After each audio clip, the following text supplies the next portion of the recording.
This is Confucius. You may be thinking, amazing eyebrows.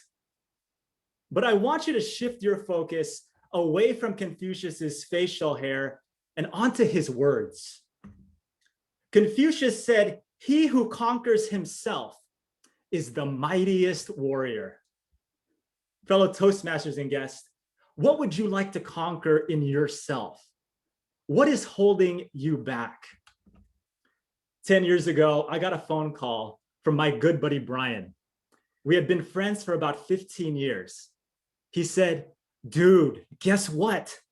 Jocelyn and I are getting married, and we want you to be the best man."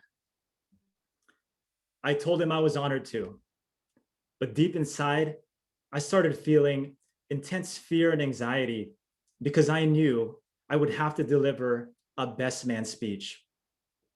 The part of me that never liked being in the center of attention was being asked to deliver a speech in front of 350 people at their wedding. I started to hear these internal whispers. Giving this speech is going to be dreadful. You are going to embarrass yourself. I visualized myself under a spotlight in front of 350 people who were judging me and scrutinizing everything I was saying, like a pack of hungry all-counters. With each passing day, this fear intensified. I knew I had to conquer it. So what did I do? I joined the masters of conquering fear, Toastmasters. My goal was simple: learn to deliver a best man speech and not die. My speech strategy: say as little as possible and then escape, like I was Houdini. My first speech at Toastmasters was uncomfortable. Have you ever given a speech and you feel your heart pounding, your mouth get dry, and you struggle to breathe? I experienced all of the above. But over the following months, my confidence grew because I was learning more about public speaking. And I also learned that Toastmasters love to clap. If you're good, and even if you are not so good. It was the encouragement that kept me going. People would tell me I was improving, and I was, speaking in front of about 15 people. But every time I imagined the crowd at the wedding, the internal whisper started again, this time telling me, Toastmasters ain't gonna help with your best man speech. 350 people, that's a different beast. You can't believe everything you think. So I gave those thoughts the red card. Let's fast forward to 3 months before the wedding. Not only am I still struggling with the speech, I'm struggling with the best wedding gift to give to the couple. A couple's massage, an exotic getaway to the Bahamas, not an option. And that's when it hit me. The best wedding gift I could give them, one that could be truly priceless, is to deliver a truly memorable best man speech. A speech that would celebrate them as individuals, celebrate them as a couple, a speech that would entertain and inspire the audience to get highly intoxicated with admiration for these two special people and their life ahead.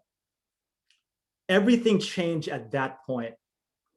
I went from a really bad place where I was putting the spotlight on myself, where I was motivated by fear and trying to prove myself, to an ideal place where I was moving the spotlight to Brian and Jocelyn to celebrate them.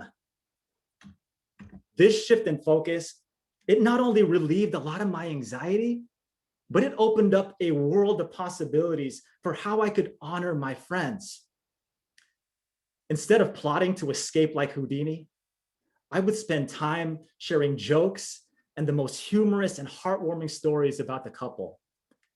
I continued practicing and getting the valuable feedback and confidence that I needed from my Toastmasters family. I was feeling so good about this speech, I called the wedding planner and I go, hook me up with a 1-hour speech slot. No, I'm just kidding.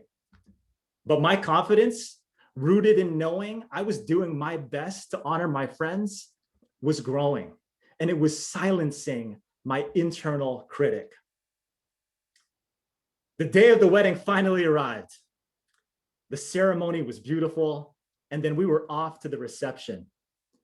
During dinner, the DJ calls me up to give my speech. And as I'm walking up there, the whispers came back. But you know what they were saying this time? You're gonna rock this speech, man. You're gonna be as smooth as a clean-shaven Confucius. In front of a sea of 350 people, the speech was delivered for my buddy and his wife, putting them in the much-deserved spotlight. People laughed at the jokes. They cheered and clapped during the sentimental stories. When I looked over at Brian and Jocelyn, the smiles on their faces said, there's no better gift than this one. But don't tell them. It was either that speech or a trip to the Bahamas. When it comes to public speaking, do you sometimes feel like you're under the spotlight and you need to prove yourself? Public speaking is not about proving yourself. It's about relishing in the opportunity to serve others through your words. Words that celebrate, words that entertain, words that inspire.